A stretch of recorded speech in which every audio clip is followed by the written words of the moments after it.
The 5 Love Languages. Audiobook summary. Love is something we all long for, but many times we miss each other's signals. We give affection in ways that feel natural to us, but our partner might not recognize it as love. Dr. Gary Chapman discovered that people generally speak one of 5 emotional languages. When we learn our partner's primary love language, we can finally make them feel deeply loved. The first love language is words of affirmation. Some people feel most cherished when they hear kind words, compliments, encouragement, or simple expressions like, "I love you," and "I'm proud of you." For them, lavish spoken and silence or criticism can wound deeply. The second love language is acts of service. For others, actions matter more than words. Doing the dishes, helping with chores, fixing something, or taking responsibility shows real love. In Tear Eyes, love is demonstrated by lightening their load. The third love language is receiving gifts. This is not about materialism. It's about thoughtfulness and symbols of love. A small gift, a flower, or even a handwritten note becomes a reminder. "I was thinking of you." For these people, gifts are tangible tokens of affection. The fourth love language is quality time. Here, nothing says "I love you" more than undivided attention. Sharing meaningful conversations, walks, or simply being fully present makes them feel valued.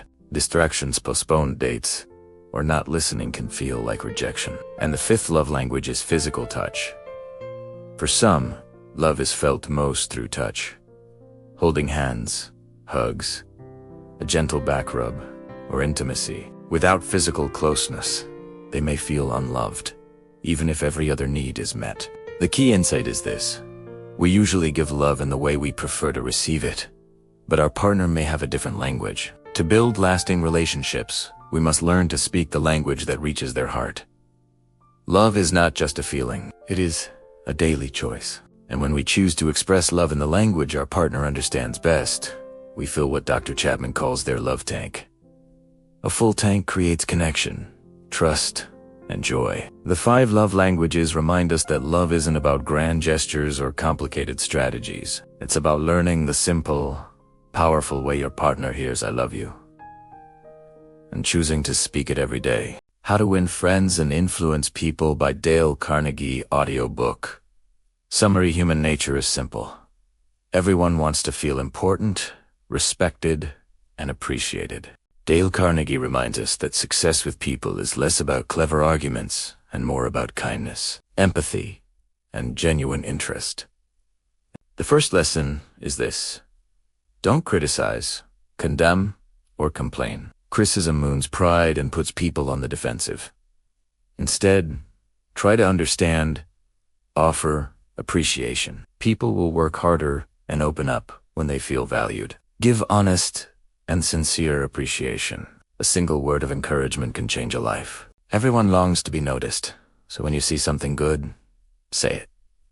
Real praise is fuel for human hearts, arouse in others an eager want. The key to persuasion is not talking about what you want, but what the other person wants. If you can show someone how your idea helps them, they'll gladly join you. Carnegie also teaches us how to make people like us. It starts with something simple.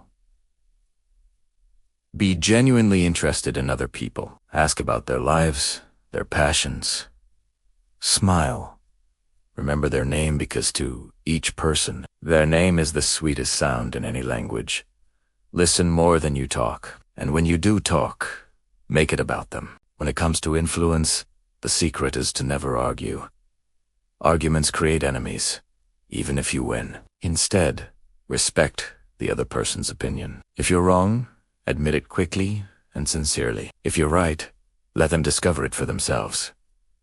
Carnegie advises to begin in a friendly way. Start with agreement, find common ground, and gently guide the conversation. Let the other person do most of the talking. Give them credit for ideas. People support what they help to create, and when change is needed, call out the good before pointing out the bad. Encourage.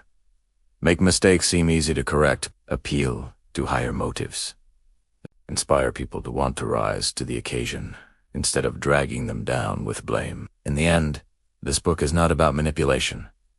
It is about treating people with dignity. It is about listening, appreciating, and leading with warmth instead of force. Carnegie shows us that the path to influence is not power over people, but partnership with them. When you make others feel important, when you truly care, you win their friendship and their cooperation naturally.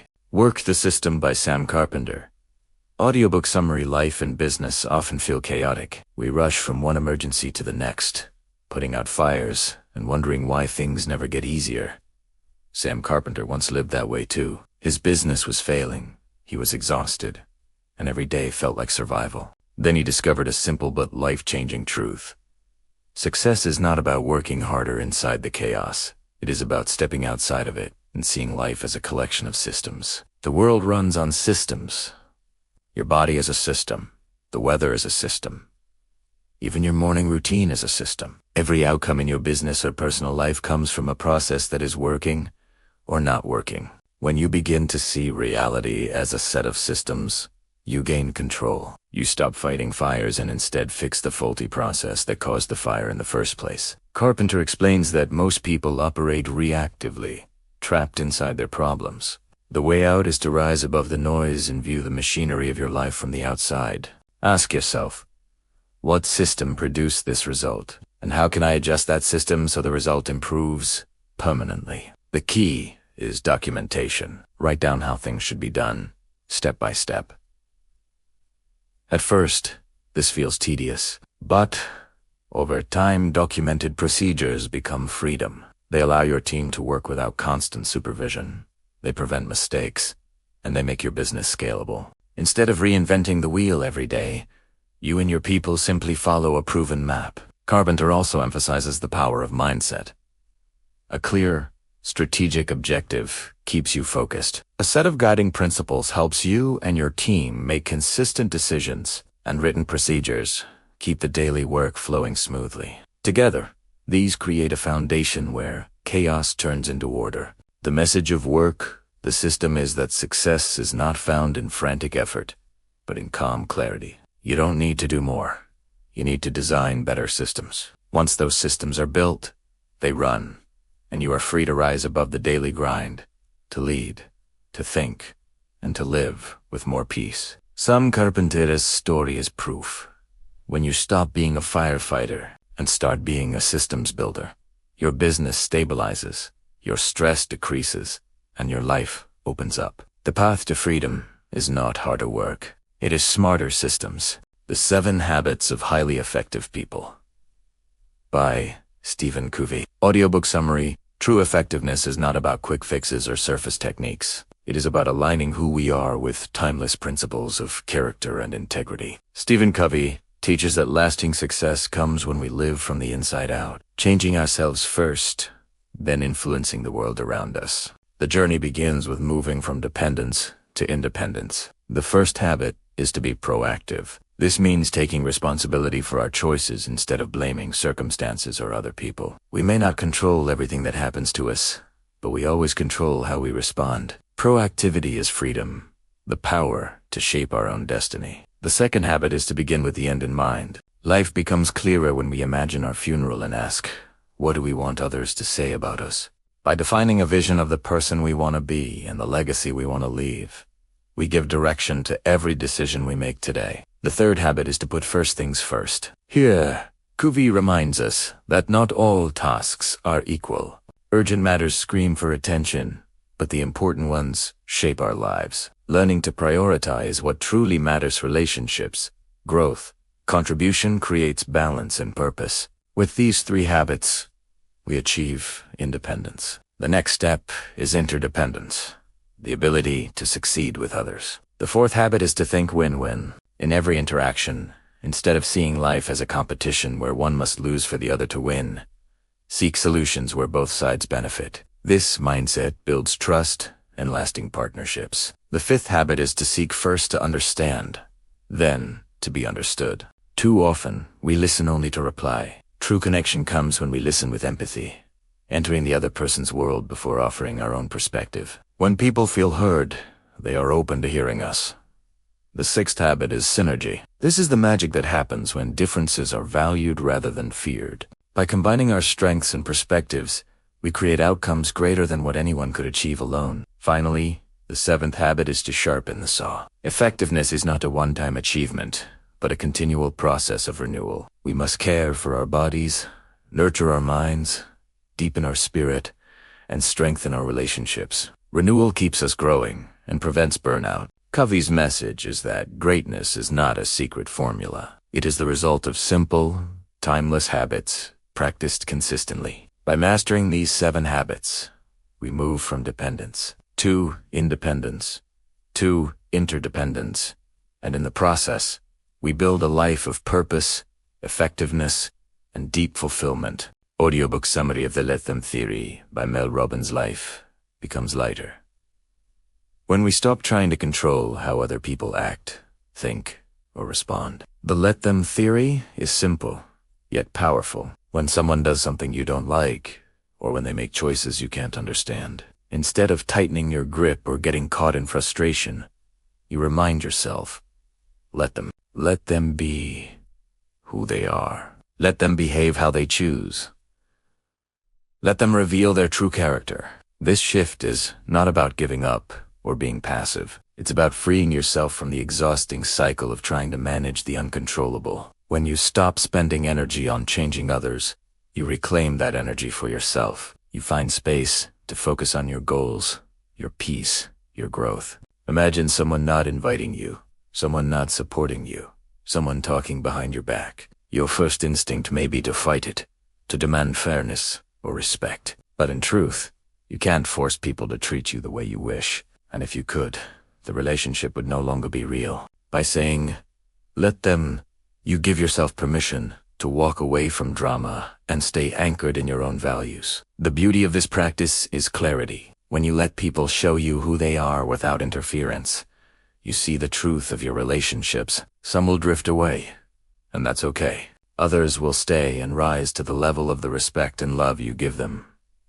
Either way, you remain grounded. The Let Them Theory is ultimately about trust, trusting that your worth does not depend on anyone else's behavior, and trusting that by letting go of control, you gain peace, strength, and freedom. It is the quiet confidence that the right people will choose you, and the wrong ones will simply filter themselves out. Mel Robbins reminds us that liberation is not found in bending the world to our expectations, but in standing firm while letting others be exactly who they are. When we practice this, we discover that our energy, our joy, and our life expand.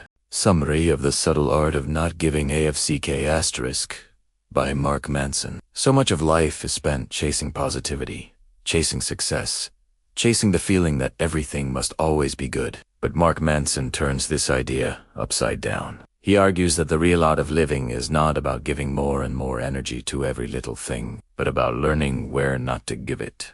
Because we all have a limited number of F***cs to give, and the truth is, most of us waste them on the wrong things. Happiness doesn't come from avoiding problems. It comes from choosing the problems worth facing. Struggles are inevitable, and instead of running from them, we find meaning by picking the challenges that align with what we truly value. Life will always have pain, but it's the purpose we attach to that pain that makes it worthwhile. Manson also reminds us that we are not special in the way we've been told. Entitlement, whether it is thinking we deserve constant success or that our suffering is greater than everyone else's, only traps us. Real growth happens when we accept our ordinariness, when we stop demanding that life treat us differently than anyone else. Freedom comes from responsibility. Instead of blaming the world or waiting for others to fix our lives, we accept that our choices, our reactions, our paths are ours alone. That doesn't mean control over everything, but it does mean ownership of how we respond. And when it comes to values, not all are created equal. Chasing popularity, wealth, or constant pleasure only leads to emptiness. But grounding our lives in deeper honesty, integrity, love, growthies, are the things that give our struggles meaning. In the end, not giving a **CK is not about indifference. It's about caring deeply, but only about what truly matters. It's stripping away the noise, the endless expectations, the false promises of constant happiness, and instead building a life centered on responsibility, resilience, and purpose. Mark Manson's message is raw and direct. Stop trying to avoid life's difficulties, and stop trying to please everyone. When you narrow your focus to the things that truly count, you free yourself to live with clarity, strength, and authenticity. Want to read it yourself? The link is waiting for you in the description below. Summary of Atomic Habits by James Clear. Change does not come from sudden transformations or grand gestures. It comes from the smallest choices, the ones so easy to overlook yet powerful enough to shape an entire life.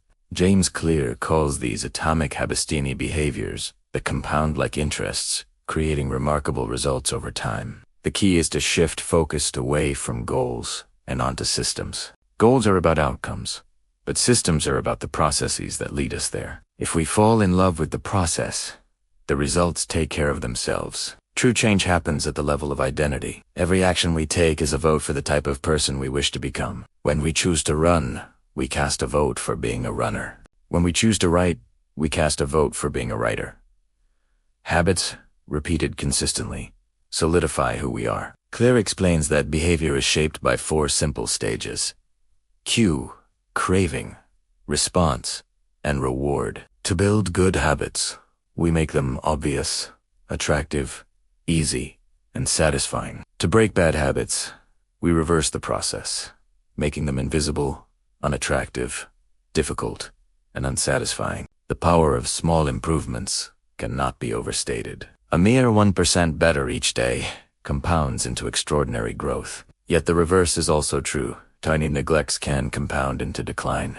This is why paying attention to the smallest choices matters so much. The environment often speaks louder than willpower. By shaping the spaces around us, we make good habits the path of least resistance and bad habits harder to pursue. Change your surroundings, and your behavior follows. Habits are not about achieving perfection, but about showing up consistently. The focus is not on radical overnight change, but on steady, reliable progress that becomes automatic. Over time, these small shifts accumulate until they define us. James Clear's message is that greatness is not a single act, but the sum of daily disciplines. If we master the art of building better habits, we master the art of shaping our destiny one small action at a time.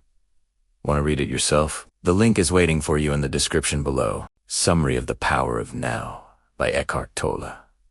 So much of human suffering comes from living anywhere but the present moment. We replay the past with regret or project ourselves into the future with worry. And in doing so, we miss the only place life truly exists: the now. Eckhart Tolle teaches that awakening begins when we step out of the endless chatter of the mind and into the stillness of the present. The mind is a powerful tool, but it is also a trap. Thoughts can dominate us, convincing us that we are our worries, our fears, our memories. But beneath all lies awareness, a deeper presence that is untouched by time.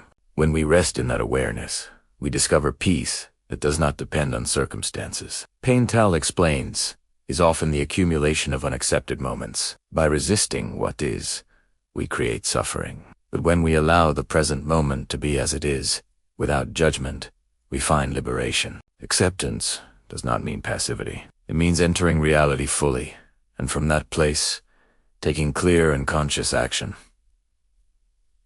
The body becomes a gateway into the now. By bringing attention to the breath, to the sensations of aliveness within, we anchor ourselves in the present and quiet the restless mind. This practice is not an escape from life, but an entry into it. Ego thrives on past and future, on roles and identities, on the constant need to defend and compare. But when we live in the now, the grip of ego loosens. What remains is presence, a state where love, creativity, and true joy naturally arise. The message of the power of now is simple, yet profound.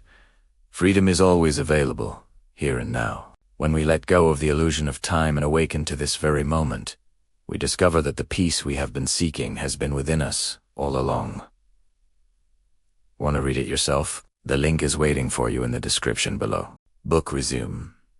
The Alchemist by Paulo. The story begins with Santiago, a young shepherd who dreams of a treasure hidden near the pyramids of Egypt. What starts as a simple dream becomes a calling, a whisper of destiny that urges him to leave the comfort of his familiar fields and set out on a journey of discovery. Along the way, he learns that the treasure he seeks is not just gold, but the fulfillment of his personal legend, the unique purpose each of us is meant to pursue. As Santiago travels, he meets guides and mentors who reveal deeper truths. A king teaches him that when you truly desire something, the universe conspires to help you achieve it. A crystal merchant shows him the weight of fear and the cost of refusing to change. An Englishman obsessed with alchemy reminds him that knowledge without experience is incomplete. And finally, the alchemist himself teaches Santiago that true wisdom lies in listening to the heart, for it speaks the language of the soul. The desert becomes Santiago's greatest teacher, showing him that life is both harsh and beautiful,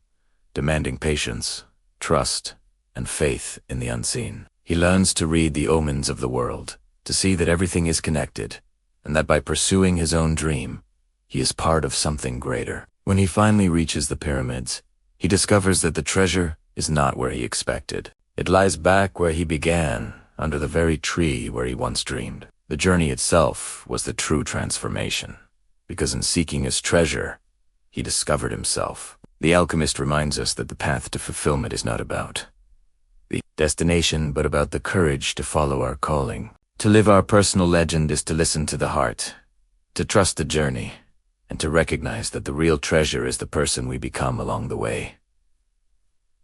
Want to read it yourself? The link is waiting for you in the description below. Book resume. The Alchemist by Paulo. The story begins with Santiago, a young shepherd who dreams of a treasure hidden near the pyramids of Egypt. What starts as a simple dream becomes a calling, a whisper of destiny that urges him to leave the comfort of his familiar fields and set out on a journey of discovery. Along the way, he learns that the treasure he seeks is not just gold, but the fulfillment of his personal legend, the unique purpose each of us is meant to pursue. As Santiago travels, he meets guides and mentors who reveal deeper truths. A king teaches him that when you truly desire something, the universe conspires to help you achieve it. A crystal merchant shows him the weight of fear and the cost of refusing to change. An Englishman obsessed with alchemy reminds him that knowledge without experience is incomplete. And finally, the alchemist himself teaches Santiago that true wisdom lies in listening to the heart, for it speaks the language of the soul. The desert becomes Santiago's greatest teacher, showing him that life is both harsh and beautiful,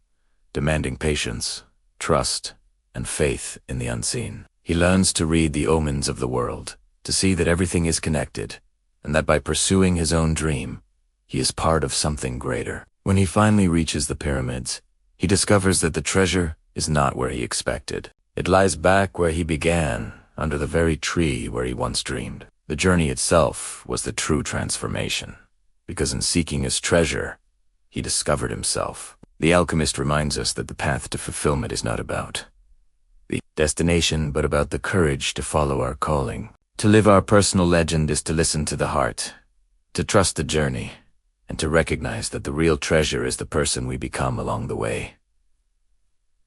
Want to read it yourself? The link is waiting for you in the description below. Book resumed to 4.50 from Paddington by Agatha Christie. It begins on a quiet train journey. Mrs. an elderly woman, on her way to visit her friend Miss Marple, glances out of the window as her train runs alongside another. In that fleeting moment, she sees something shocking. A man strangling a woman inside the passing carriage. The vision is clear, the act undeniable. Yet when the train pulls into the station and the authorities investigate, nobody is found, no woman is missing, and no crime appears to have taken place. Most would dismiss it as imagination, but Miss Marple trusts her friend. Convinced that the murder is real, she begins her own quiet investigation. Her sharp mind tells her that the body must have been thrown from the train and hidden. Tracing the route, she narrows her search to Rutherford Hall, the estate of the wealthy Krakenthorpe family, located near the railway line. Knowing she cannot investigate openly, Miss Marple sends Lucy Islesborough, a clever and resourceful young woman, to take a position at the house as a domestic helper. Lucy's presence allows her to observe the eccentric and quarrelsome family up close. The Krakenthorpes are bound together by inheritance, suspicion, and greed. And soon, beneath the surface, secrets begin to unravel. The mystery deepens when a woman's body is finally discovered, hidden in a sarcophagus in the family's stables. Poison follows murder, and family members begin to die one by one. Motives of jealousy, resentment, and inheritance swirl around the household. It becomes clear that the killer is not far from home. Miss Marple, in her deceptively gentle way, pieces together the puzzle. She identifies the murderer not by force, but by observation, patience, and her deep understanding of human nature. In the end, justice is revealed quietly yet decisively, as only she can deliver. 4.50 from Paddington is not just a tale of crime, but of perception and persistence. It reminds us that truth can hide in plain sight, and that sometimes it takes a sharp eye, disguised behind knitting needles and a gentle smile, to bring it fully into the light. Want to read it yourself? The link is waiting for you in the description below. Book resume. The Hallmarked Man by Robert Galbraith. Darkness hides in plain sight. In the vault of a silver shop, beside Freemasons' Hall in London, dismembered corpse is discovered. The police, pressed and certain, believe it to be the body of Jason Knowles, a convicted armed robber. But not everyone accepts their conclusion. Décima Muyens, shaken and unmoored by grief, is convinced that what was found is someone else entirely. Her missing boyfriend, the father of her newborn child, whose disappearance has never made sense. Cormoran Strike and Robin Eckhart are pulled into this mystery when Decima comes to them for help. As they pull the threads, the case unspools into something far more labyrinthine than it first appeared. The silver shop is no ordinary one night's always echo with secrets. Its walls house objects stamped with history. Its specialty is Masonic silverware. The hallmark becomes more than a mark on metal. It's a symbol, a clue, a question. Alongside the question of identity, war is dead. Who is missing? Who is lying? There are multiple other men unaccounted for. Descriptions overlap. Alibis don't hold. Stakes grow and people start to wonder if the body fits any of these missing men, including Decima's boyfriend. Strike and Robin sift through misdirection and silence, following leads that twist through London's alleys, into auction houses, through tangled family histories. At the edges of this case, shadows stir. Threats arrive, some overt, some subtle. Strike must navigate dangerous currents as he asks, who wants this dead man to stay nameless? We, this body. What hallmark truths are being suppressed under the weight of fear or power? Meanwhile, personal lives ripple. Robin is caught between loyalty to her partner, Ryan Murphy, and the complicated pull of her friendship and partnership with Strike. His feelings for her ripple beneath the surface. The case becomes not just about murder, but also about what truth means in relationships. As evidence falls into place, the true horror and the true betrayal show themselves. Identities deemed certain are revealed to be uncertain. Some people who seemed reliable prove anything but, while others, dismissed or overlooked, hold vital keys. In the end, justice is pursued, though justice does not always come without cost. The Hallmarked Man holds up a mirror to identity, truth, and what we owe to one another. It asks whether a hallmark of something meant to certify purity or authenticity can itself be corrupted or silenced. The journey through mystery is brutal. But for Strike and Robin, it becomes another step toward clarity, toward understanding both others and themselves in the harsh light of what is Beniden. Want to read it yourself? The link is waiting for you in the description below. Book resume. The Secret of Secrets by Dan Brown. Robert Langdon arrives in Prague, drawn by more than just academic curiosity. He is there because Catherine Solomon, a noetic scientist and someone he deeply cares about, is due to give a lecture that promises to upend our understanding of consciousness. She claims to have evidence that challenges deeply held beliefs that consciousness is not merely a byproduct of the brain. On the night of the lecture, things unravel with shocking speed. A brutal murder sends the audience into chaos. Then Catherine vanishes, along with her manuscript, the one document that contains her groundbreaking discoveries. Langdon is suddenly swept into a dangerous web, hunted not just by those who want to suppress the truth, but by forces rooted in ancient mythology. Prague, with its old alleyways, Baroque facades, mysterious folklore, becomes Langdon's starting point. The clues lead him across city Slanda, New York with every stop revealing new puzzles, secret societies, mythic symbols, and threats that blur the line between the mystical and the scientific. Langdon pursues Catherine's trail, while wrestling with questions that shake the foundations of what we accept as real. Is consciousness located solely in the brain, or is it something more expansive, something that survives? What role do myths and symbols play in shaping human identity and belief? And who gets to decide which truths are allowed to see the light? Danger lurks at every turn. Assassins, masked figures drawn from legends, and powerful organizations desperate to keep secrets hidden. They all complicate the chase. Yet Langdon's resolve is rooted in faith in Catherine, in reason, in the hope that hidden truths can be found. When the final revelations come, they are not simple. They force a choice. Will humanity cling to old certainties, or step into a brave new view of consciousness, one that challenges science, religion, and mythology alike? Langdon's journey becomes more than solving a mystery. It becomes a confrontation with what it means to be alive, what it means to know, and what it means to believe.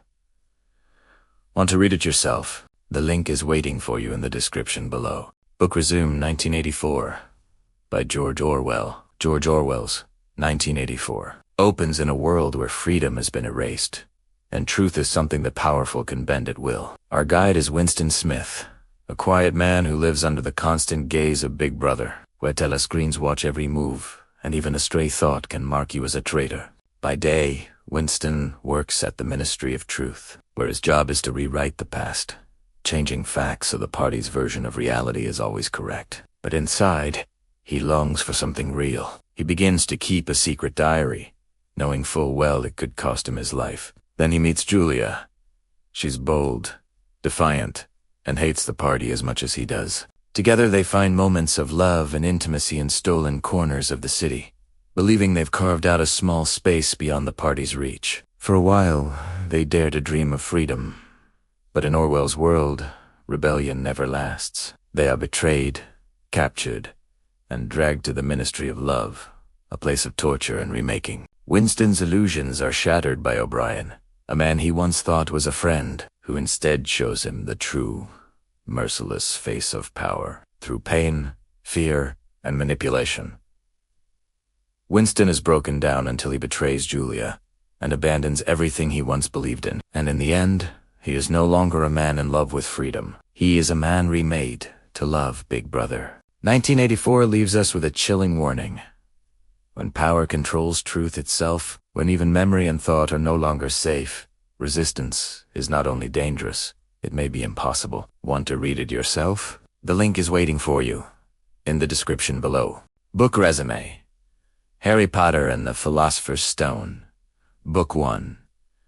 It begins with a boy who believes he is ordinary. Harry Potter lives in a cupboard under the stairs, treated as a burden by the dirt, never imagining that his life could be anything more. But on his 11th birthday, a giant named Hagrid arrives with news that changes everything. Harry is a wizard, and he belongs to a world of magic at Hogwarts School of Witchcraft and Wizardry. He discovers friendship for the first time in Ron and Hermione, a home in the ancient castle, and a place where magic feels as natural as breathing. Yet alongside the wonder, there are shadows. Strange happenings surround the mysterious Philosopher's Stone, a legendary object said to grant immortality. As Harry learns about his past, he also learns of Lord Voldemort, the dark wizard who killed his parents and tried, but failed, to destroy him. That failure left Harry with a lightning-shaped scar and a destiny he doesn't yet understand. Together with his friends, Harry uncovers the truth. The stone is hidden inside the school,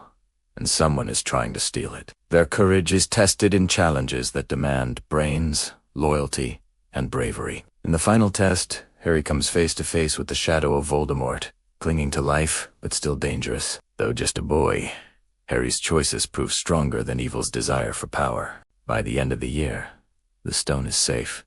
Voldemort is and Harry has found what he never had before: friendship, belonging, and the knowledge that his story has only just begun. Want to read it yourself? The link is waiting for you in the description below. Book Resume: Harry Potter and the Chamber of Secrets. By J.K. Rowling, the story picks up in Harry's second year, when he returns to Hogwarts After a restless summer at the Dursley, strange things begin to happen. A house elf named Dobby warns him not to go back to school, insisting that danger awaits. Harry ignores the warning, but once back at Hogwarts, whispers echo through the halls, voices that only Harry can hear. Soon, students and even the cat of the caretaker are found petrified, frozen as though carved from stone.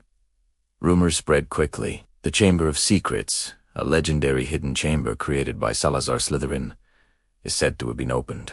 It is believed that inside lurks a monster only the true heir of Slytherin can control. Fear grips the castle. Suspicions fall on Harry himself, especially when it is revealed that he can speak Parseltongue, the language of snakes. As the attacks continue, Hermione becomes one of the victims, leaving Harry and Ron more determined than ever to uncover the truth. Their search leads them to clues about the chamber's location and the identity of its monster. With the help of a secret diary belonging to a boy named Tom Riddle, Harry discovers how the past and present are intertwined. The diary holds a memory of a young Riddle who manipulates events to frame others and, ultimately, draws Harry into the heart of the mystery. The chamber is finally revealed beneath the school, and within it, Harry confronts the true horror giant basilisk, controlled by the memory of Tom Riddle, who is none other than the young version of Lord Voldemort. Armed with courage, aided by Fawkes, the Phoenix, and the magical sword of Griffin, Harry slays the serpent, destroys the diary, and saves Ginny Weasley, who had been ensnared by its dark magic. As the school breathes again with relief, the truth is clear. The Chamber of Secrets is no longer a threat. Voldemort's plan is once more thwarted, and Harry, though still only 12, has already faced terrors that would break many grown wizards. The bond between him, Ron, and Hermione grows stronger, and Hogwarts once again feels like home. Want to read it yourself? The link is waiting for you in the description below.